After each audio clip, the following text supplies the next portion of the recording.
Good evening and welcome back to another episode of The Longing, where today we are going to be continuing to read The Secret Garden by Frances Hodgson Burnett. So, let's get going.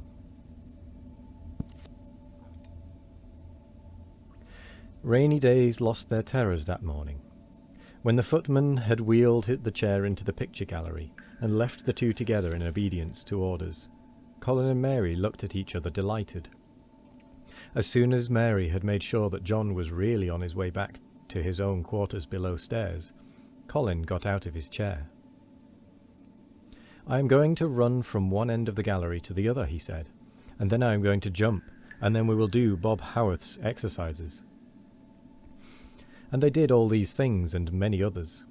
They looked at the portraits and found the plain little girl dressed in green brocade and holding the parrot on her finger. "All these," said Colin, "must be my relations. They lived a long time ago. That parrot one, I believe, is one of my great-great-great-great-aunts. She looks rather like you, Mary. Not as you look now, but as you looked when you came here. Now you are a great deal fatter and better looking." "So are you," said Mary, and they both laughed. They went to the Indian room and amused themselves with the ivory elephants. They found the rose-coloured brocade boudoir and the hole in the cushion the mouse had left. But the mice had grown up and run away, and the hole was empty. They saw more rooms and made more discoveries than Mary had made on her first pilgrimage.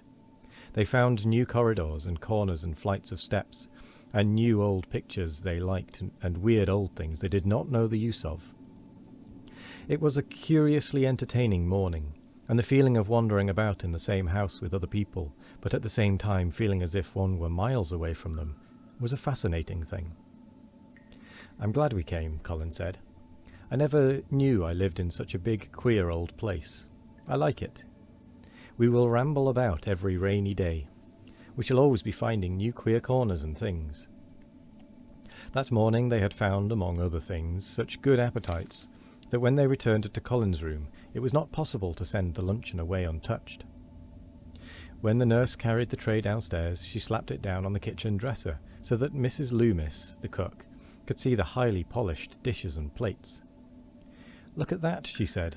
"This is a house of mystery, and those two children are the greatest mysteries in it." "If they keep that up every day," said the strong young footman John, "there'd be small wonder that he weighs twice as much today as he did a month ago. I should have to give up my place in time, for fear of doing my muscles an injury." That afternoon, Mary noticed that something new had happened in Colin's room.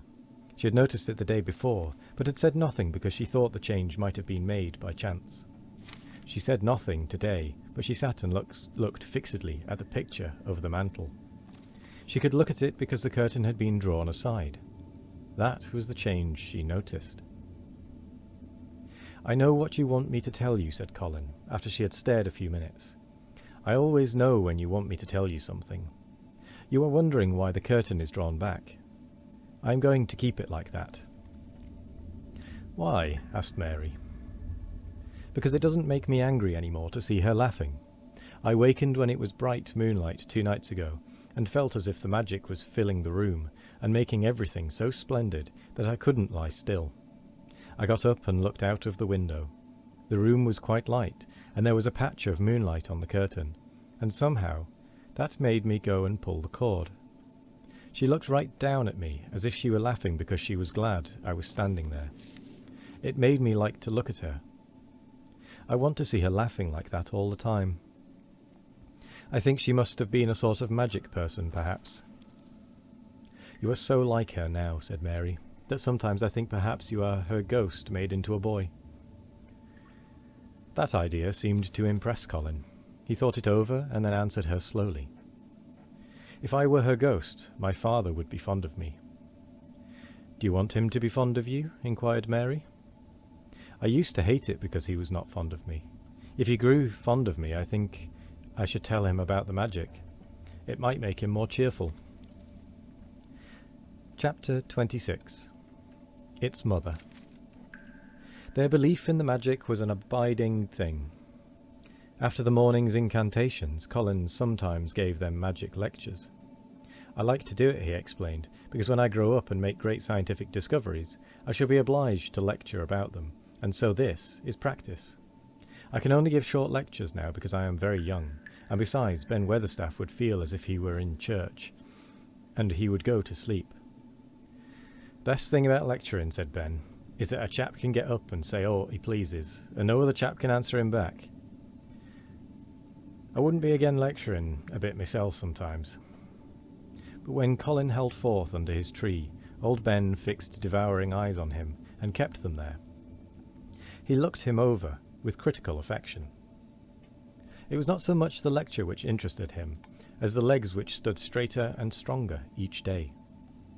The boyish head which held itself up so well, the once sharp chin and hollow cheeks, which had filled and rounded out, and the eyes which had begun to hold the light, he remembered in another pair.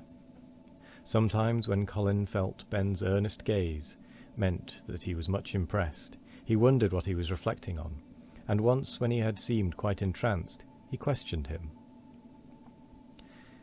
"What are you thinking about, Ben Weatherstaff?" he asked.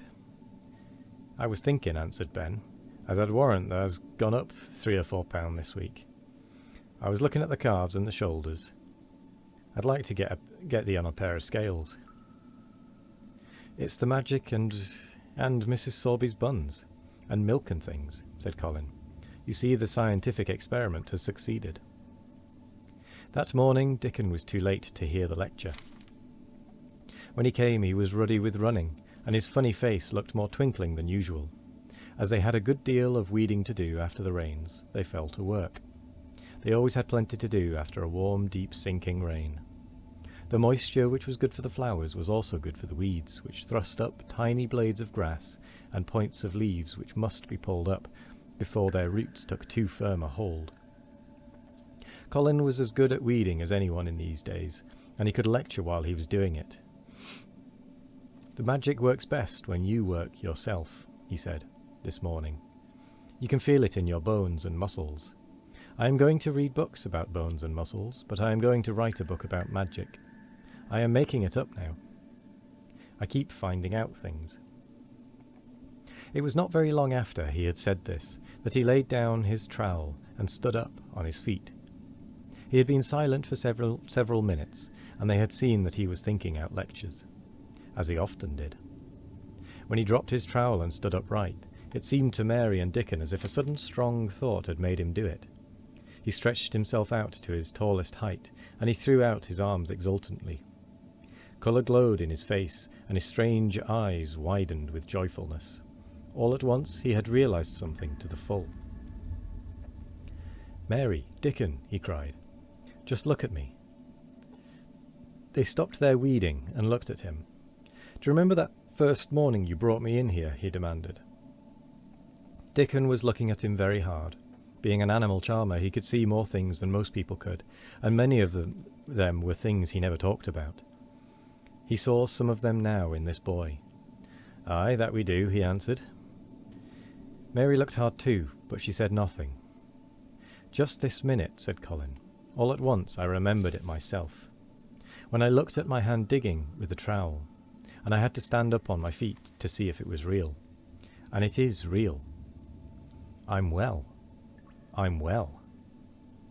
"Aye, that thou art," said Dickon.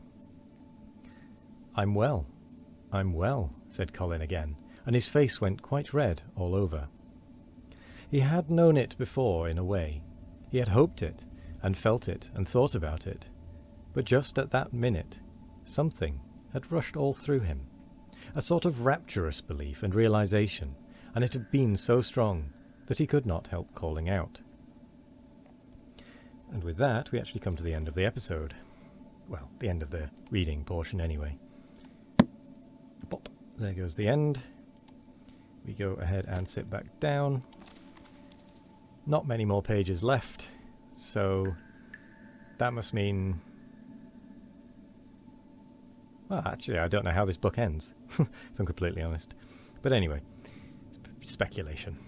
Anyway, Thank you very much for joining me today. I hope you all have a wonderful morning, evening, afternoon, or night. No matter what time of day it is, I hope you all have a wonderful one of it.